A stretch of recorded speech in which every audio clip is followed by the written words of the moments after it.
இன்னைக்கு Thursday get ready with me பார்க்கலாமா?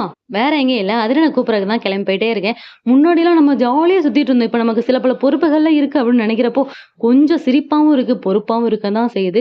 Okay கடமைய செய்யலாம் அப்படின்னு சொல்லிட்டு கிளம்பியாச்சு. மேல மட்டும் லைட்டா கோம்ப் பண்ணிட்டு இந்த கேட்ச் கிளிப் மட்டும் போட்டுக்கிறேன். ஏன்னா முடி இன்னும் காயல. அப்படியே தலை சீவுனோம்னா தலை வலிக்க ஆரம்பிச்சுரும். நெக்ஸ்ட் வந்து வகுல்ல பொட்டு வச்சுக்கிறேன். நெக்ஸ்ட் வந்து நெத்தியில பொட்டு. இந்த ஐலைனர் தாங்க இப்ப யூஸ் பண்ணிட்டு இருக்கேன். எப்புட்றா நான் இத்தன வருஷமா அத மிஸ் பண்ணேன் அப்படிங்கிற மாரி தான் இருக்கு. எடுத்தோமா சட்டுன்னு ஒரு டாட் அவ்வளோதான் போட்டு முடிஞ்சது. செம்மையா இருக்கு. எனக்கு ரொம்ப பிடிச்சிருக்கு. நெக்ஸ்ட் நான் மேக்கப்ல பண்ற ஒரே ஒரு விஷயம்னா, இந்த காஜல் போடுறது மட்டும் தான். மத்தபடி இந்த ஃபவுண்டேஷன், பவுடர் கூட முந்தி போட்டுட்டு இருந்தேன். இப்ப அதுவும் இல்ல விட்டாச்சு. ஸோ போட்டு நம்ம மேக்கப்லாம் முடிஞ்சிருச்சு. என்னம்மா இவ்ளோ கேவலமா ரெடி ஆயிட்டேன்னு பார்த்தீங்கன்னா, அவ்வளோதாங்க நான் எப்பயுமே. நெக்ஸ்ட் அதிரனுக்கு தேவையான கிளாஸ் வித் கேப் எடுத்தாச்சு. இது இல்லன்னா அவர் ஸ்கூல்ல இருந்து வரவே மாட்டாரு. அப்படியே ஓடியே போய் பைக் சாவி எடுத்துட்டு போய் அதிரன கூட்டு வந்தாச்சு. பிள்ளை எவ்வளோ நொந்து போய் ஒரு விஷயம் சொல்றான். என்ன சொல்றான்னு மட்டும் கேளுங்களேன். என்னது? அம்மா பார்த்து சொல்லு. என்னது? செம்ம வெயில். கேட்டீங்களா? செம்ம வெயில்.